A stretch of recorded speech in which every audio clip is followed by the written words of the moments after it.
Welcome to KQEG and Seven Rivers Sports. I'm your host, Terry Erickson. Each week, an inside look into sports, wellness, and fitness. Well, it's a rare opportunity. This is a special show this week. It's a rare opportunity to sit down with a legend in the world of coaching and teaching. This week, we welcome Coach Bobbi Vandenberg to the show. You've been on many times. Yep. But this is probably the most special time to have a version of, I grew up watching This Is Your Life, which was on many, many years ago. That's kind of what we're going to talk about. We're going to get out memory lane. We're going to talk about a variety of things. Sure. So welcome to the show. Well, thanks, Terry. Well, speaking of memory lane, let's go back there. Before we kind of fast forward to what's going on today, let's go back to Colorado. Let's go back long before you got into coaching. Let's go back to people that inspired you. Let's go back to when you grew up in Colorado. Wow. Well, you know, I was inspired by a lot of athletes. One of my favorites was Billie Jean King because I played tennis and I used to watch her play, and I just loved how she played, and I try to imitate her on the court, and so she was kind of one of my first inspirations.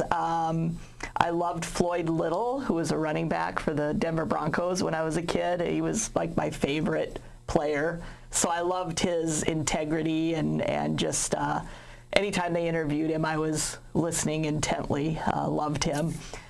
When I got into high school, I had a couple of coaches who were very inspirational to me, and one was my tennis coach, who her name was Cherry Roberts, and she actually happens to have a son who's a professional baseball pitcher for the San Francisco.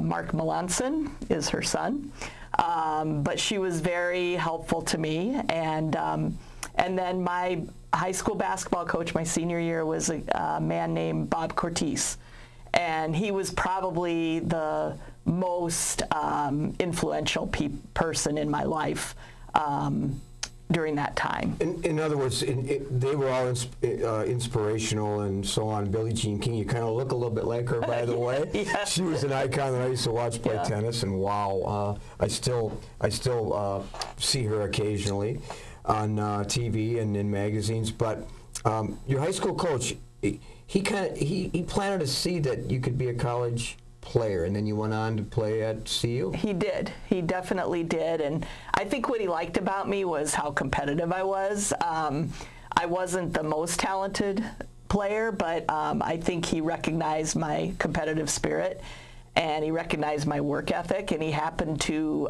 be friends with the coach at the time at the University of Colorado. They're both Italian guys, so, you know, they all stick together. So he actually made a call to Coach Zancanelli at CU and said, hey, I think that, you know, that she could definitely be an asset to the team in some way. So all those people planted a seed, not only about your abilities to be an athlete, but to possibly someday use those skills and use those intangibles to be a coach. Well, definitely. I mean, because especially Coach Cortese, he was the ultimate coach. He was actually the football coach and took them, my high school, to the state championship. But he wasn't afraid to push us, even though this was the mid-'70s and we were girls. He was adamant about pushing us. And he had no problem doing that. And I think the fact that we were up to the task, we had a group of about 5 or 6 of us that were definitely up to the task and enjoyed that. And, you know, I think he recognized that and so thought I could move on. The next chapter of your life, you graduate, you become a coach and a teacher. You coach in Colorado for 12 years. You even coached football. Now, in case people probably didn't hear that, she coached football, defensive backs, and running backs. And wide receivers. Mm-hmm. Who sometimes are running backs. Yeah. But so that must have been interesting. Yeah, it was the head coach at Boulder High. He kept bugging me. He asked me like 2 years in a row, and I'm just like, I don't have time. And I've never coached football. I don't know the game that well, although I really enjoy it. He said, I'll teach you everything you need to know. I want you on my staff. And so finally, the third time he asked, I said, okay. And he did. I mean, he taught me everything I needed to know, and then I was pretty much in charge of the wide receivers, and then I helped another coach with the defensive backs. So learned a lot. It was fun. Well, this is an interesting stat if you're into analytics, which support your iconic reputation. Boulder High School, 182 wins, 5 state titles. You finished underneath that a couple of times, runner-up in semifinals. And you were Coach of the Year 5 times. So you were comfortable in Colorado. Mm-hmm. And some defining moments maybe during those high school coaching years. Well, the biggest defining moment was at the end of my first year as a head coach at Boulder High, and our athletic director brought me in and told me that I wasn't doing a good enough job. He said 10-9 isn't. We were 10-9 that first year. We had kind of a young team, and he brought me to his office and he said, 10-9 is not good enough here, and you're gonna have to do better. And that was a defining moment, because I was thinking, I was only 25, and I'm like, okay, I got to do better. So was there a silver lining to it? Because right away you must have been like, really? Like, come on, I'm working my butt off here. No, I think he was right. So I stepped it up, and the next year we won the state championship. We were underdogs, and we just kind of we peaked at the right time, but we had put a lot of work in that off season after he told me it wasn't good enough, and so we put a lot of work in, and it paid off. Well, that just speaks volumes about who you are, because a lot of people wouldn't take that very well, and you took it as a motivational factor. Now, let's just step aside from that just for a minute to share this news, and you may or may not even know this. In January of this year, you were inducted into the Colorado High School Hall of Fame. A lot of people out there. In fact, Sue and I flew out for that particular ceremony. Huge accomplishment. Wow, all the things you've accomplished before you came to lacrosse, recognized that evening. That must have been emotional for you. Yeah, it was. I mean, I was pretty surprised, because I was only there 9 years. And so we accomplished a lot in that 9 years, but I was kind of surprised because most of the people that are inducted have more longevity there. And, after I moved to Wisconsin, I never really gave it a thought that would happen. So when I got the call, I was just super excited, and it was fun because I got to connect with some kids who I had not seen in many years. A lot of people came. I think there were, including you and Sue, which was awesome. But I think there were about 35 people there for me. So it was exciting. Well, I think a component of that honor, huge honor, was the fact that your longevity and how you continued as a teacher and a coach in the state of Wisconsin. You didn't leave Colorado and just move on to something else. So that, I'm sure, was taken into consideration. Maybe, probably, yeah. I'd continued coaching, yes. So you moved to Wisconsin. Again, this is your life. You moved to Wisconsin. I'm introduced to you as a coach and teacher at Logan High School. That's where you began your Wisconsin coaching. Mm-hmm. Yeah. And you were there 1 year, and it was a blessing to have you at Logan. And any reflections on your year at Logan? It was interesting because the demographics were very different there than what I was accustomed to in Boulder. And so there was a huge adjustment because I had moved, I got a new job, I got married, that's why I ended up here. And so it was a very, very different environment. So it was, very I don't know the right word, but it was eye-opening because it was so different. But it made me appreciate a lot of things, like people in different situations. Well, and that's where we were introduced to you, and you were introduced to our family. But part of that time period, too, it was a special time for our family because you took some young athletes, of which our daughter, Jessica, was part of that group, and you introduced them to the love of basketball, the passion, playing at a high level, and you worked with them and inspired them and even took them to Arizona. Yep, we went to Arizona and well, I moved here and I didn't know anybody. So it was you and Sue were a couple of the first people I met, and Butch and Kay Murphy, and David Russell, because their kids were playing for me, and it was just, I needed something to do, and I was a coach, so I just started a little club and met all these wonderful people who, so many of them are friends still, and just took this group of nice, really cool kids and tried to mold them into a team, and we went down to Arizona a couple times, and it was super fun. We had a great time. Well, I mean, and you still have, as you said, friendships with those people, but I can still remember those meetings we had with our daughter and you and the rest of the parents and players on the schedule and fundraising and all those kind of things. I can still remember all of that.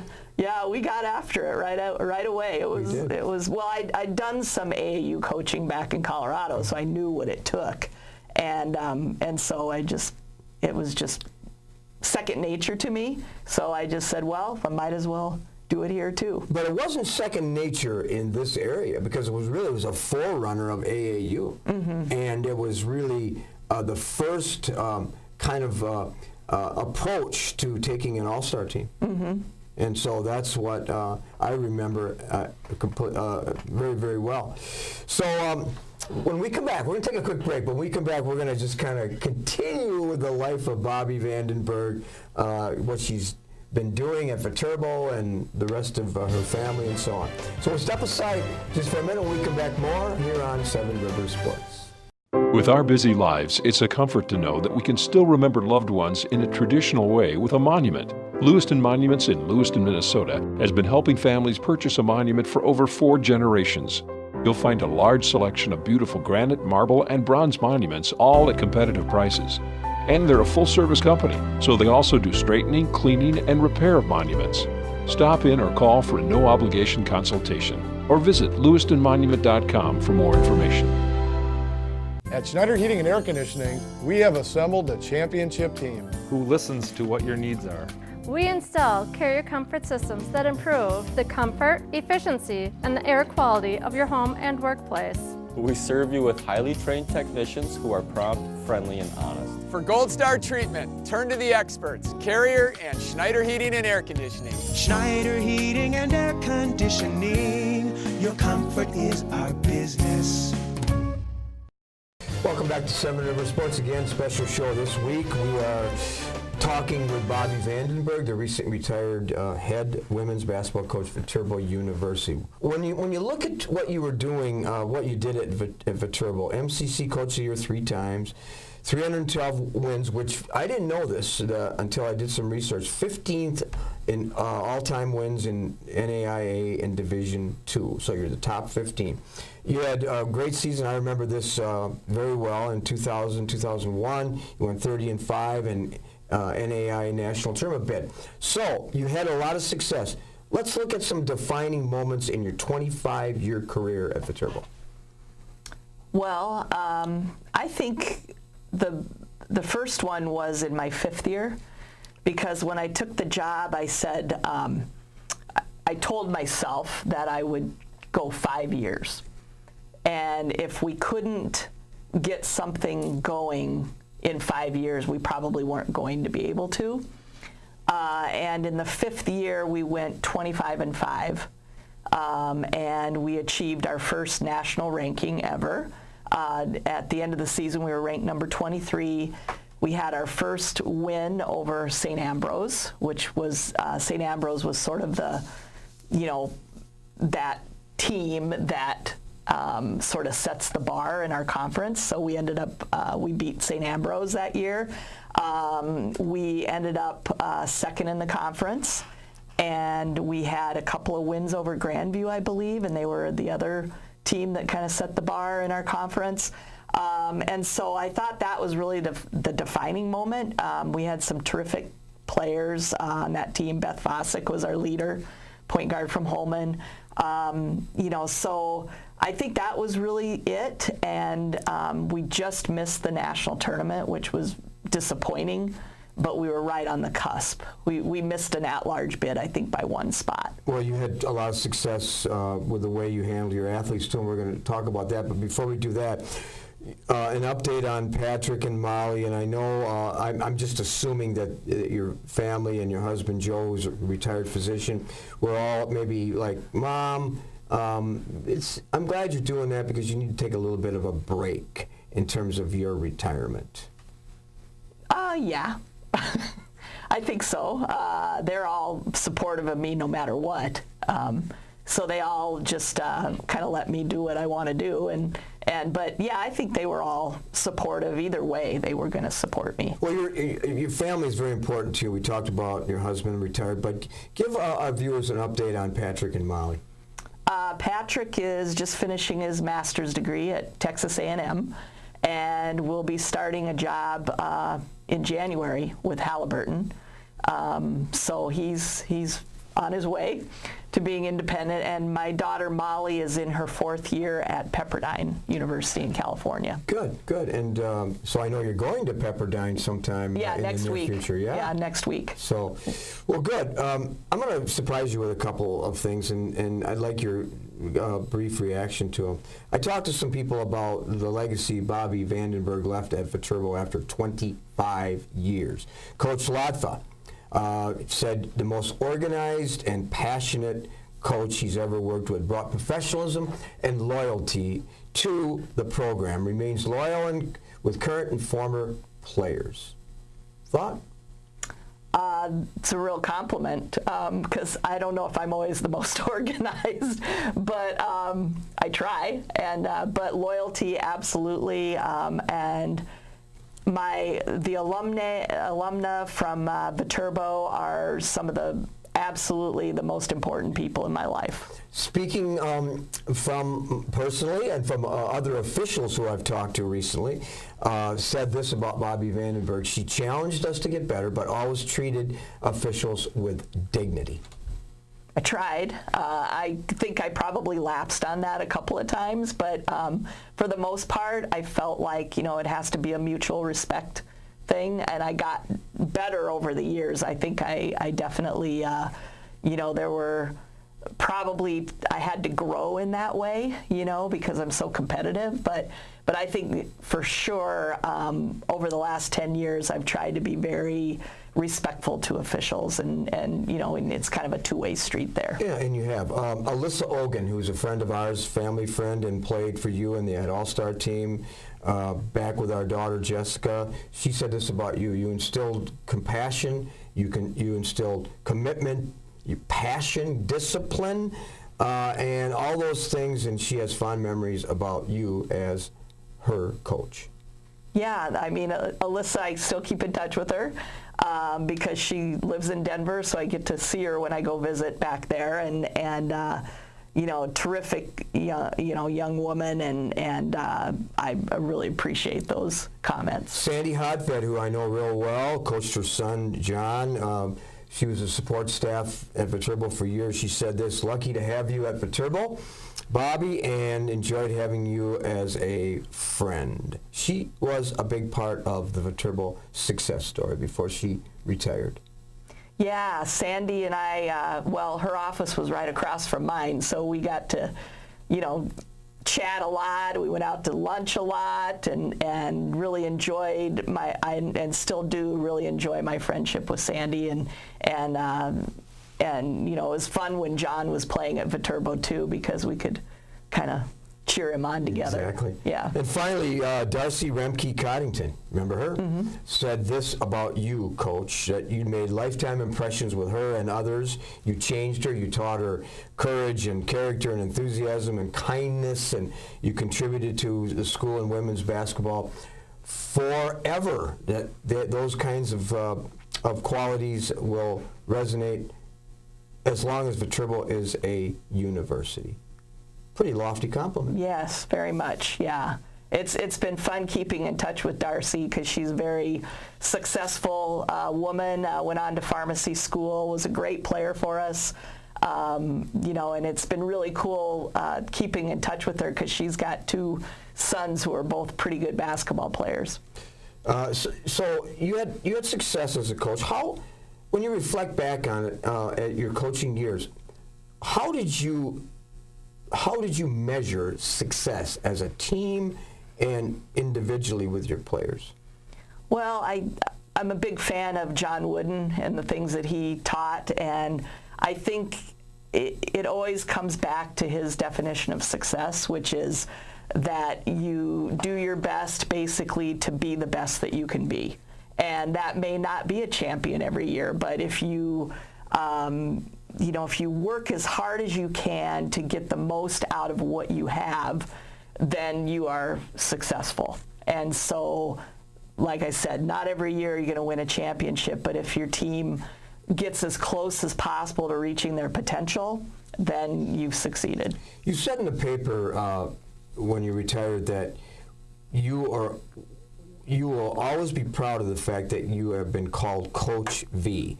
Being a coach is expectations, but the rewards are immense.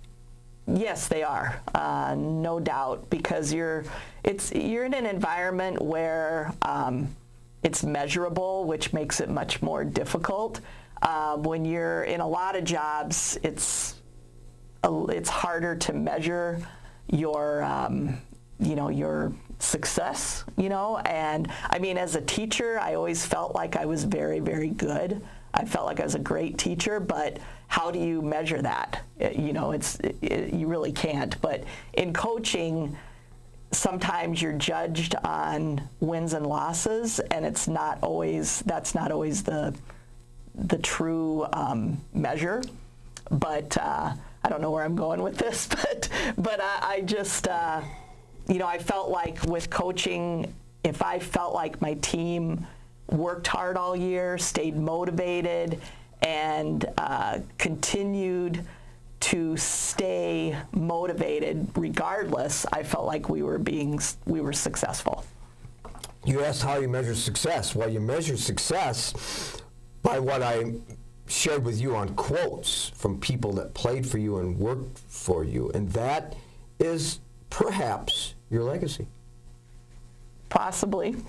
Well, we talked about your retirement a little bit, and because it's important for people watching the show to realize what contributions you had at Viterbo, but you have decided to take a lesser role, but you're not finished yet with your coaching and teaching.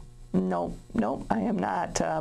I will. I'm happy to say that Karen Middleton reached out to me almost immediately after my retirement was announced, and I'm going to be helping out at UWL as a volunteer assistant, so I'm excited to get started over there. Well, in fact, getting started is a couple weeks away.